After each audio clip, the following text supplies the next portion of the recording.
obviously, a good resource would be, using your county extension agents, going to your different, feed mills. But really, those different tools, we're looking at our energy, our protein. But, a new tool, I guess it's not new out on the market, but, incorporating an active yeast product within your supplemental program. Because, we're talking about these animals, these cows, all of their energy is coming from forage, from fiber sources, right? And so how can we maximize our fiber digestibility to, again, make sure that these animals are getting the most out of their feed?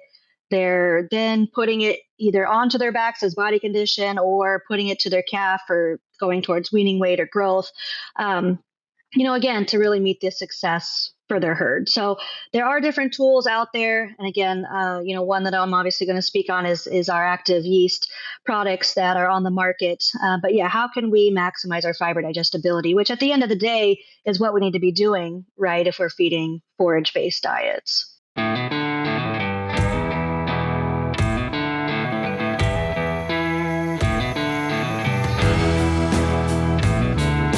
Welcome to the Beef Podcast, brought to you by Wisenetics. I'm your host, Brandy Buzzard, and it's my pleasure to bring you the latest trends and issues from the best and brightest minds in the beef industry.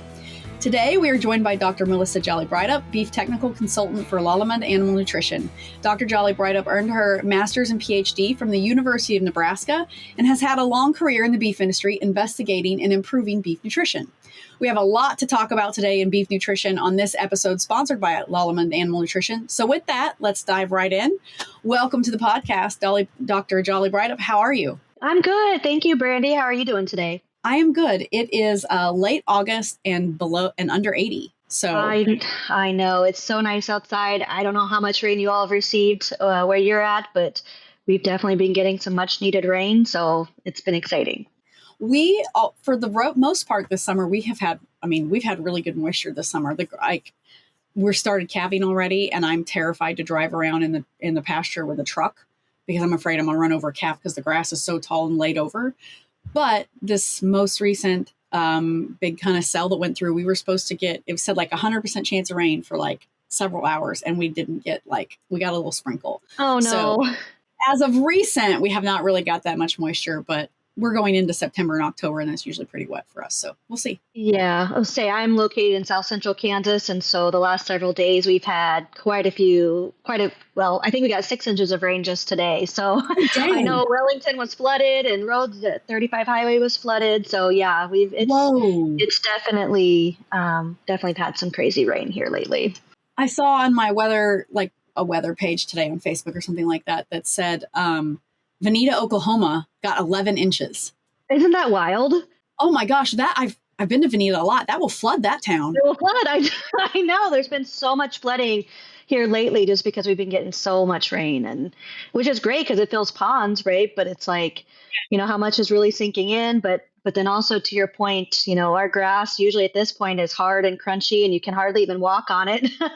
But it's green and it's need a hip high, which is not heard of for my area. So I will never complain about mud. No, I will not complain about the mud. So, well, anyway, for you and I know each other outside of the beef industry and outside of this podcast, but for those who don't know you so well, if you would just start off and maybe bring us up to speed on your background, how you got started in the beef industry, and maybe your career thus far. Yeah, absolutely. So I grew up in a small town in northeastern Kansas called Overbrook.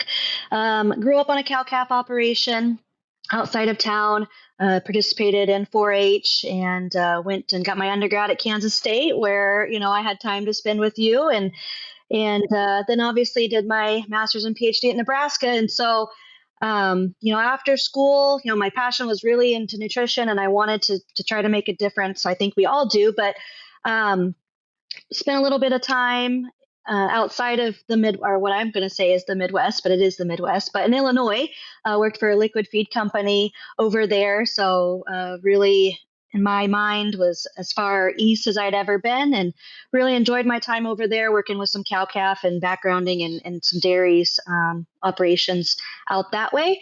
And then made my way back to Kansas in 2020 of all crazy times. But in 2020, started working in the distillers industry. And so I was working in tech service with a couple different companies for the last couple years.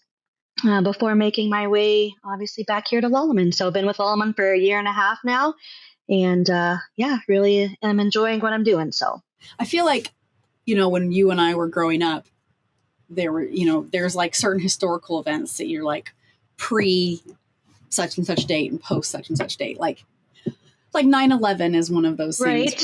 And pre 9/11, post 9/11. And like now COVID is also one of those, like pre-COVID, post-COVID. So it's just interesting how we use those folders for history to keep track of things. So yeah.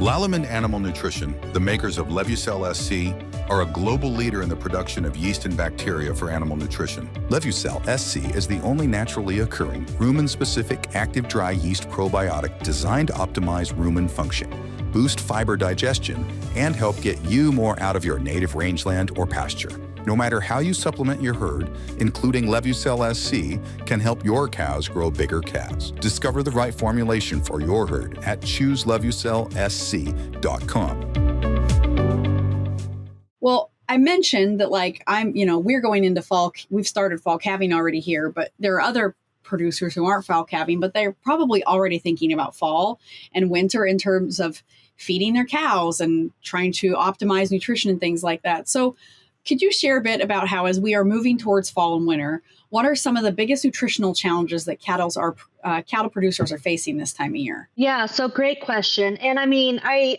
don't even think it just strictly relates to spring calving. I mean, fall calving goes into this too, but but also talking about rain that we just had. But the biggest challenge I feel like at this point is grass quality. Yes, we've had the rain. Yes, grass is growing, but those are going to be those cool season grasses that aren't going to last for very long. And so traditionally, we start to see grass quality decline during these months and upcoming months as well. So if your cows are still out on pasture or grazing native range, and if they're in fall calving, as you mentioned, their nutritional requirements are going to be increasing right now, right? During going through lactation and peak lactation. But not only that, but cows that are spring calving cows, we think about, we're going to wean that calf and she's dry. I'm just going to put her over here in a lot. But this is also the time when her nutritional requirements are going to start increasing again as well. That calf is growing, that fetus is growing within her body. So she's going to be needing more energy and protein than what she might have needed a month ago. And so really the biggest struggle or the biggest challenge I feel like right now is just what is that quality of the forage that those cows are consuming. Well, I surely understand what you're getting at, because we live in fescue country in Southeast. So our grass did shut down a bit in July and August, the beginning of August. But I just know that this cooler weather coming on, and if we get a shot of rain, it's just going to hit another gear. But you pointed out, it's not as nutritionally robust. And so we do have to think about that as we head into the fall and winter, when we have cows that they need as many calories as they can get. And we're at a time where we do stockpile a lot of that grass so they can eat it. But it's once it's dormant, obviously it doesn't have the nutrition in it. So it's definitely something that we try to keep an eye on for sure. And it's good for other producers to keep their eyes on that as well. Right. Yep, for sure. And I mean, then the best thing that you can do is test your forage, right? To understand or know what that forage quality is. And so to me, that's really important. And one piece of information that producers need to have, as we're going into fall and winter, just so then they can segment different hay or forage types that they have for different groups of animals. Well, you're talking about, that segues really nicely. You're talking about testing your forage, and, it's really important to evaluate the the relationship between your herd health and your forage program. And so how can producers, ranchers, farmers determine whether their current nutrition program, whether it be a supplement or their current forage, how can they determine if that's setting them up for success? Yeah, absolutely. So I think the first thing they need to do is just be able to set up those goals, whatever that might be that they have. A lot of guys obviously it's going to be weaning weights. Is it body condition scores? We need to prioritize what success looks like because everybody might be a little bit differently. I get at the end of the day, we all have the same goal of weaning the heaviest calves that we can, having the highest pregnancy rates, that we can or whatever. But we need to know what our goals are so that we can make our nutritional program be successful for us, right? And so what does that, like I said, what does that look like for each person might be a little bit differently. But then it also goes back to then taking those measures to make sure that we're doing the things that will make us successful. Right, doing the record keeping, taking those body condition scores. Because right now, once you wean those calves, that's the perfect time when you have everybody in, to do those body condition scores, take those measurements, get a herd average and assess where you're at to then determine if you need to do a supplemental program or not to go along with your forage testing as well. Right. And because the beef industry is so different, right? Like people raise cattle in the mountains and they raise cattle in the tropics and everything in between. There's got to be a big difference in the forages that people are seeing and the different way their cattle run. Like you don't see, I don't know if I should make some grand. I've seen a lot of eared cattle in like northern Montana, right? So like it's kind of the cattle, everything is regional. And so what advice can you give producers in terms of where they can go for assistance within their own region? Because the advice that you're giving is really great as a basis for getting to know, but like if they're looking for that next step, well, Dr. Jolly-Breithaupt told me I need to do this. Where can I go next to actually do that within their own regional areas? Yeah, so I mean, a good resource would be, using your county extension agents, going to your different, feed mills, but really those different tools, we're looking at our energy, our protein, but, a new tool, I guess it's not new out on the market, but, incorporating an active yeast product within your supplemental program. Because, we're talking about these animals, these cows, all of their energy is coming from forage, from fiber sources, right? And so how can we maximize our fiber digestibility to, again, make sure that these animals are getting the most out of their feed? They're then putting it either onto their backs as body condition or putting it to their calf or going towards weaning weight or growth, again, to really meet this success for their herd. So there are different tools out there. And again, one that I'm obviously going to speak on is our active yeast products that are on the market. But yeah, how can we maximize our fiber digestibility, which at the end of the day is what we need to be doing, right? If we're feeding forage-based diets. Different people manage their herds different ways, right? And again, the groceries that we're giving our cows are very differently based on the region that we're in.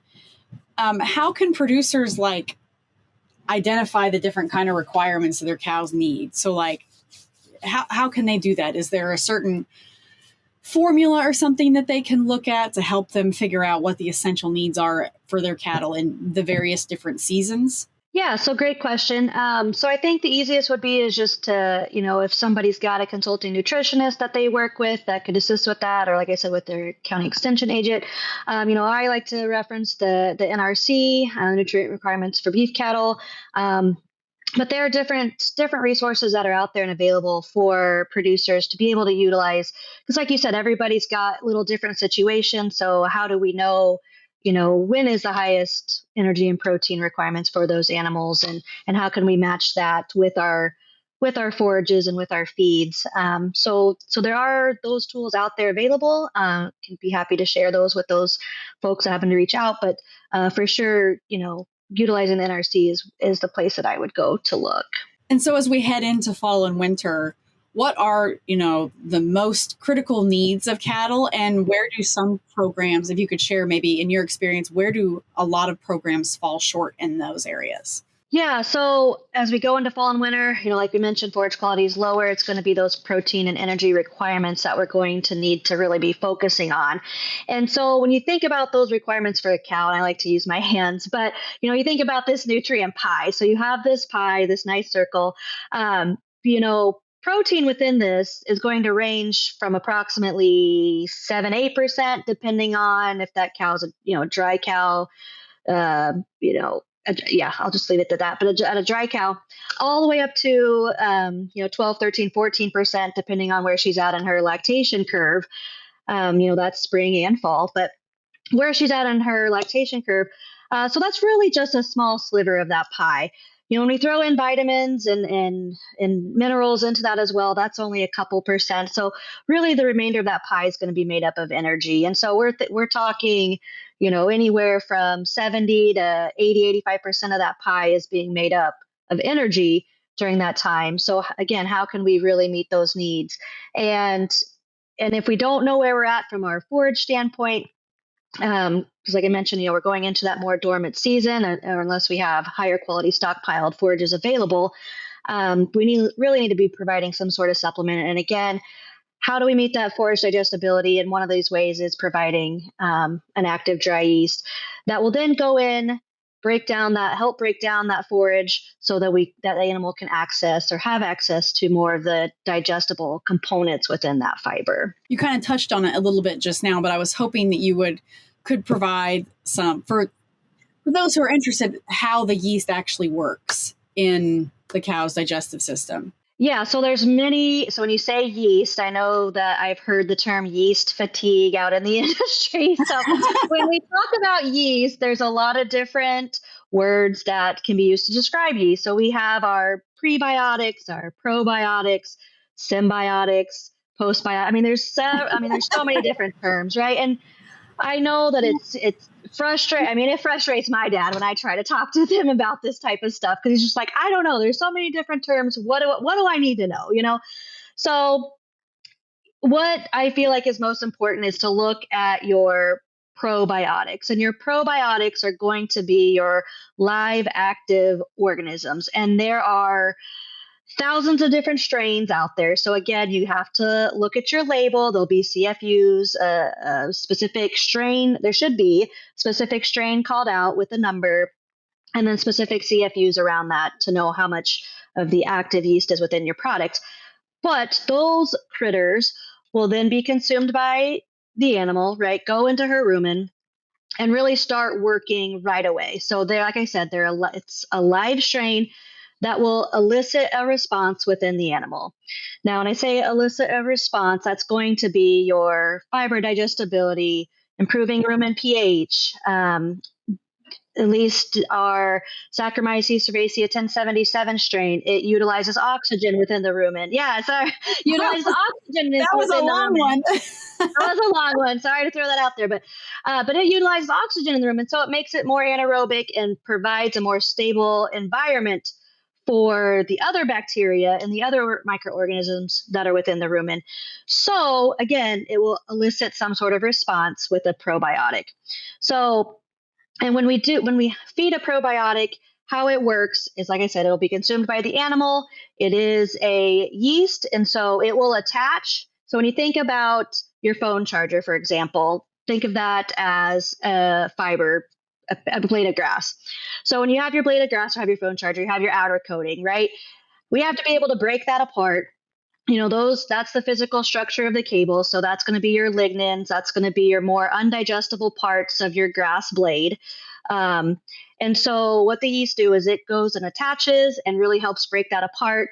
So then the bacteria within the rumen, as well as the enzymes that are going to be secreted, can really get into your phone charger, your cable cord, to the more copper pieces that are going to be more digestible for the bacteria. Very interesting.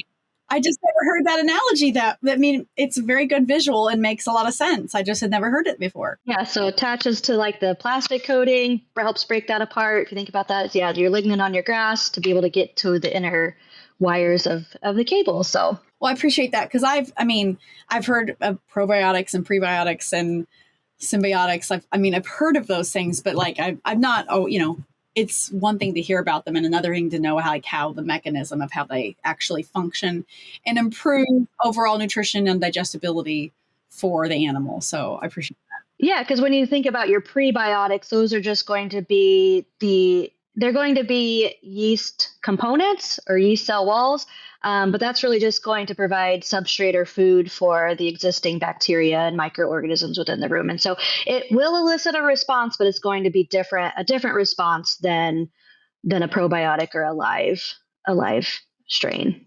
Oh, that's wonderful. I thank you for indulging me in my curiosity there. I do appreciate it. You're welcome. While our herd is calving, there's a lot of people who either have dry cows right about now or are going to have dry cows. It's the end of August for our listening audience, because I don't know exactly when this episode will air. But in a month or so, 4 weeks, 6 weeks, they're going to have dry cows. So, let's talk about some strategies for how people can optimize those dry cow periods, to have better calving and lactation outcomes. Are there any proactive steps that producers can take now to get their feeding program optimized, heading into breeding calving next spring? Well, I mean, you could go and you could jump as far into breeding, because I think, again, I don't want to sound like a broken record, but I feel like having those body condition scores, knowing what we're feeding, because as you know, body condition score is correlated to breedback rates, right? So if we're in a body condition score 5 today, coming off of weaning, and we can maintain that body condition throughout winter, because obviously we know winter can be challenging and be, hard on animals with cold stress. So again, matching those nutrient requirements and knowing what you're feeding to what the cows are experiencing at the time. But then as we go into calving, my goodness, please edit that out. So go into calving in the spring and then breeding back up in the summer. All of that's related. So what we are doing today is going to impact us in 6-8 months down the road. When we're really looking to have that next calf on the ground. Because at the end of the day, calf prices are at historic highs, as we know. I just saw down in Oklahoma, 3 weights were selling for $6 a pound, so I can't even fathom an $1,800 calf right now. And I know actually Overbrook where I'm from, has record prices for 5, 6, and 7 weights last Monday. And so it's just, we're in a crazy time. And so just knowing or taking the proactive steps today will pay off in the next 6 or 8 months. And then we have to continue that out. And so, asking about what strategies are, to set for producers to set up for success, it really is about what you're doing today. And like I said, it's testing your forages, knowing where you're lacking and what supplements you need to provide, whether that's a protein, whether that's an energy source, or even just simple vitamin and minerals. There might be some guys, herds might be deficient in some mineral that they don't realize that they're deficient on, and resulting in an XYZ concern. And so just knowing where we're at today will set you up for success for the future. I think that's something that can go not underappreciated. That's not the word, but like unnoticed maybe, or it's just not always at the forefront of your mind, is that not your mind, but in general. Right. Like it takes so long for change to happen in the beef industry. Like if you're still thinking about today, you're already behind for 8 months. Right. We're not poultry. We're not swine. Like, we don't have these quick turnarounds. So yeah, we are literally 6, 8 a year out of having to make these decisions now that will impact us, a year out. And so like you said, if you're not up on it today, you're already behind. So how can we get caught up and get moving? It's like trying to turn a cruise ship with like a little oar on the side, like that's right. We're keeping our boat afloat and trying to get it moving. Yeah. But it is. I mean, that's something that can go, as we're talking about these changes. It's good for listeners who maybe aren't have boots on the ground, like in a herd, and maybe just are cattle enthusiasts or want to get involved in the beef industry or something, that like, it takes time to implement these things. If your cows are a little underweight now, you can't just be like, all right, here's 400 pounds of corn. Have at it. Yeah. No, that was maybe an exaggeration. But yeah, I mean, if you're trying to get your cows, if your cows are underweight going into calving in the fall, and you need them to have enough weight on the breed back, in November, like you're already, if they're underweight now before they calve, they are already behind. They're already behind. Right. Yep.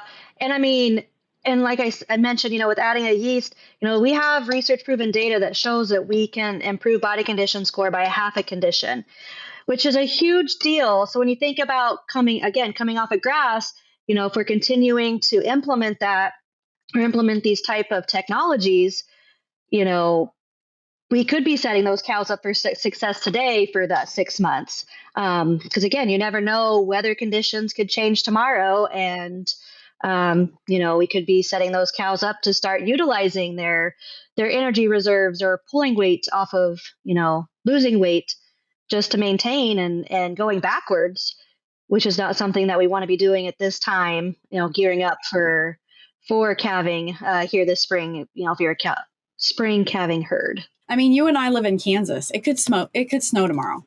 Girl, I mean, it could snow tomorrow. It could, yes. It could. I mean, I doubt it. I don't know that I've lived in Kansas most of my life. I don't think it's going to snow in August, but you never know. Like, it snowed on Halloween multiple times. It did. It has snowed. Yeah, I was going to say it has snowed in October, and that's only a month away. So, yeah. But you mentioned, a half a body condition score may not seem like a lot, but like if you have fall calving cows, a half a body condition score is a lot when you're feeding lactating cows through December, January, February, March. Right. Through the tough time. That half a body condition score, that counts a lot. And I don't know, and you're the PhD, so you probably know this, but like, I'm really curious. Is there a number of pounds associated with a BCS? Like to go from a 5.5 to a 6, is that 100 pounds? Is that 50? Is it hard to quantify that with a set number because you have cows are all different frame sizes? Like, I actually get that out in the field, so I'm glad you asked that. And yes, so I'm going to give you the whole professor answer. That's fine. I asked for it. Because it depends, because like you said, there's different frame size, there's different cow size, but in general, and I say this, so don't come at me for show me the data type of thing. But no, I'm not going to.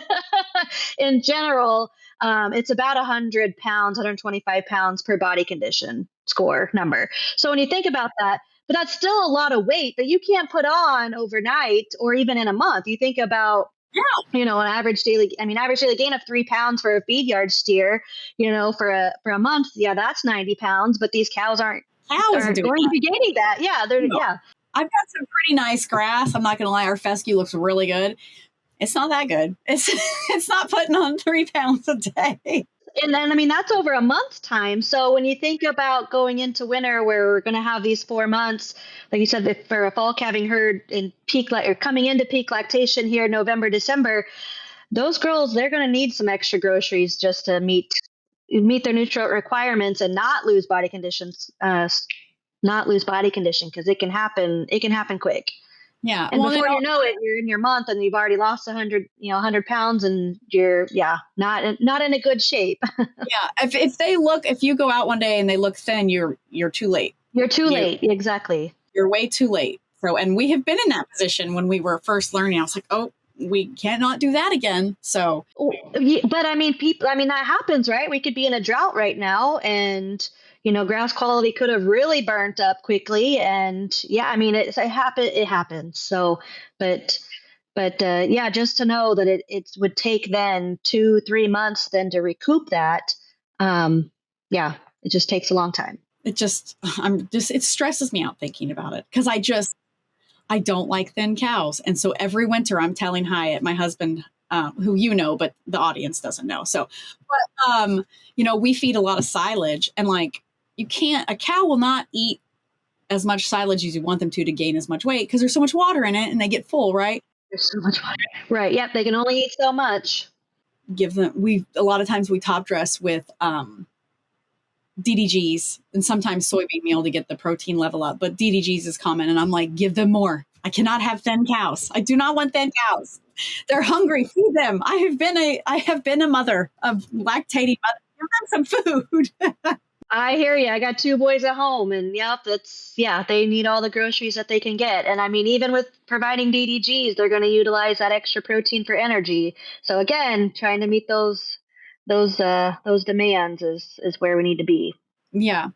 Well, so we're going to take fall calving out of the equation because I know that I'm in the minority of people that do that. But I know that winter, spring calving is coming up, and it may seem far off, but like it seems like once the fall run starts, here comes winter and stuff. So why is it important for producers to start thinking about and securing their supplements now? Yeah, so that's a great question. Obviously, again, it comes back to supplements. I feel like is a loose term, right? It can mean a lot of different things, but really it comes down to what's your need? What are you going to need? And again, we won't know that until we test and be able to answer some of those questions.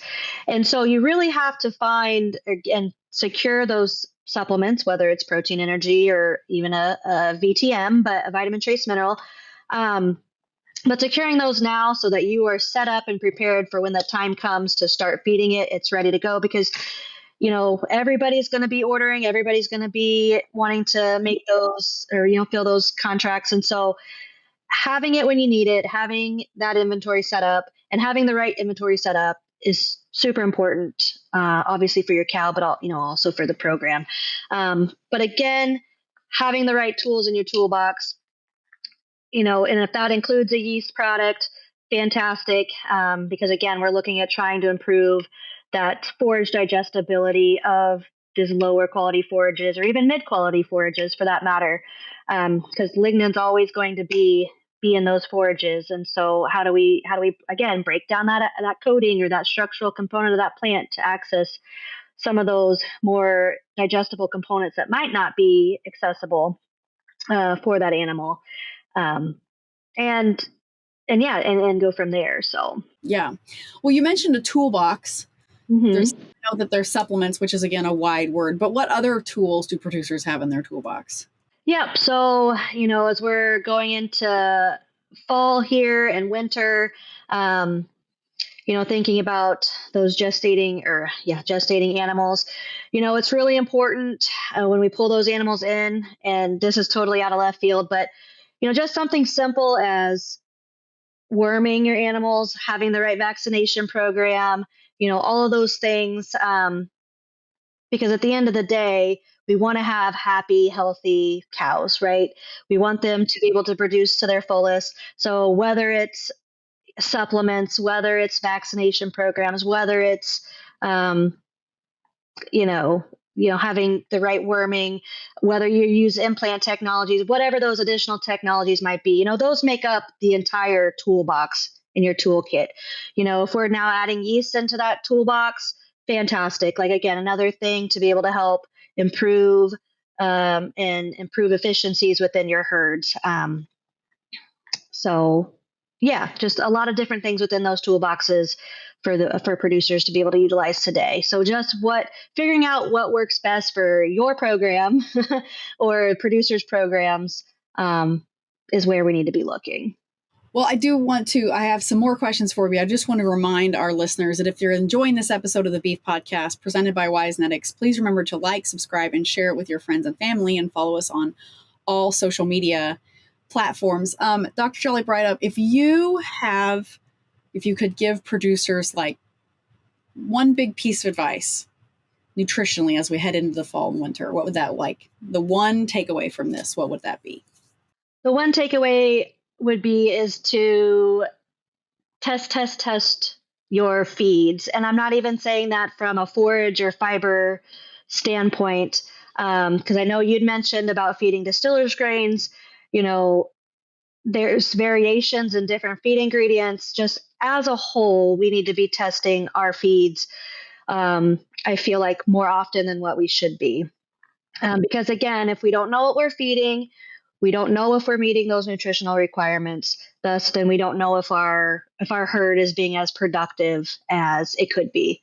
And again, with the historic cattle prices that we have today, an extra 10 pounds, an extra 15, 20 pounds. I mean, that's a lot of money when we're talking about $20, $30 a head on the table.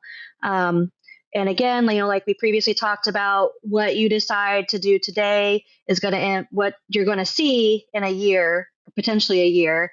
And so we just don't want to make mistakes today that could influence or impact you in the next year. So test, test, test. Very well said. You don't want to make mistakes today that could impact you in the next year. That could be applied to so many different things in our lives. Right? Rishi Rice. I don't know if you follow the Chiefs, but Rishi Rice should have heard that advice from you. Like, the things you do today are going to impact you a year down the road. So that's great advice. It's time for our famous 3.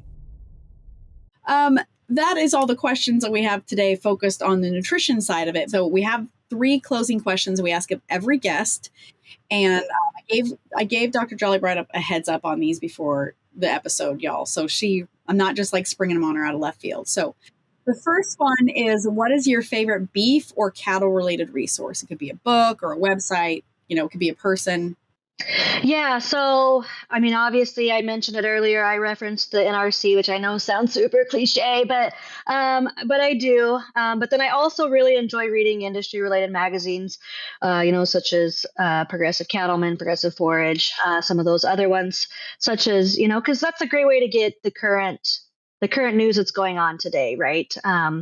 So those are some of the ones that I tend to lean on, or some more of the industry related magazines. And then as far as nutritional related things, I really just go back to the NRC. Hyatt has the swine version of that. Yeah.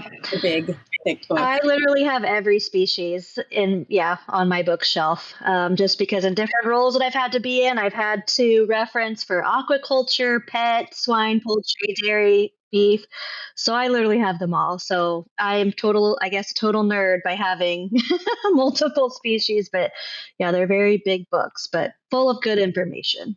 Nerd is not an insult. In my household, at least, it's not. And he actually wanted it for his birthday one year. So like that, I bought it for his birthday present one year. So it's not what I expected to give him as a birthday present. That's what he asked for. So, so to turn to, flip the tables, I guess, that's the wrong cliche word, but you know what I'm getting at. What is your favorite non-beef or cattle related book, or one that you are currently reading? Yeah, great question. I feel like, and this is really bad on me, but I feel like with how busy life is, I need to slow down and actually read books. But I listen to more podcasts, these days, just because I'm a busy mom of 2 and busy with my job. But, certainly listen to the Beef Podcast, definitely one that I go to and have marked on my Spotify. But I also like to listen to different leadership podcasts. And one that I enjoy listening to is Craig Groeschel's leadership podcast. He releases, I think, a podcast not weekly, but maybe every 2 or 3 weeks. And so I try to get on there when I see his been released and listen to some good words that he has to say on leadership. So always trying to sharpen that leadership iron. So. Well, that's great. That's great. And you're not alone on the busy thing. I have an embarrassing amount of books next to the bed that are like the to be read pile. That's my problem. Yep. Mm-hmm. It doesn't get smaller. It gets bigger, and then it's like at one point it becomes overwhelming of, oh my gosh, I have all these books that I want to read. I just need to sit down and make the time and do it. But yeah, absolutely. Okay, and the last one is, when you think of someone you admire or look up to, what is a characteristic they possess that has led them to be successful? Great question. I really enjoy looking up to people that are lifelong learners. I feel like we are all lifelong learners, or we wouldn't be in this industry or, do what we're doing, right? However, I feel like what kind of sets some people apart is just staying humble.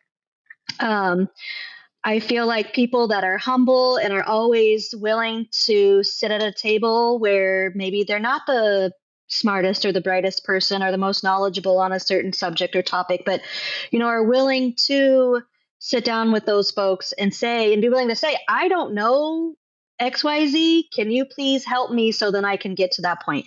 Staying humble in things you don't know, to be able to learn more, and to then, like I said, always become that lifelong learner. So I think just staying humble and having that willingness to learn, and the willingness to listen to people that might be a little more knowledgeable than you on a subject is what sets people apart. Yeah, it's important to know what you don't know. Right. And to recognize when you are not the expert, for sure. Right. Absolutely. And then find those people and then ask those questions. Yeah, absolutely. Yeah, that's wonderful. Well, that is all the questions and time we have for today. Thank you so much for joining us, Dr. Jolly-Breithaupt. If listeners have questions for you or want to learn more about our discussion today or more about Lallemand Animal Nutrition, where can they do that? Yeah, absolutely. They can go to our website at www.lallemand.com. They can feel free to reach out to me. My email is mbrideup@lallemand.com. I have so many different emails, and Jolly-Breithaupt just rolled off. Sorry. Okay. Thank you again for being here. I love talking cows with people, so it was really nice to be able to do that. And for as many junior rodeos as we have been together, we haven't really ever had a chance to sit down and talk very much. I know, it's been nice. So busy. Yeah, it's been nice to chat. And again, thank you for being here. Also, thanks to Lallemand Animal Nutrition for sponsoring this episode. And thank you to our audience for tuning in. We will meet you back here next week on the Beef Podcast presented by Wisenetics.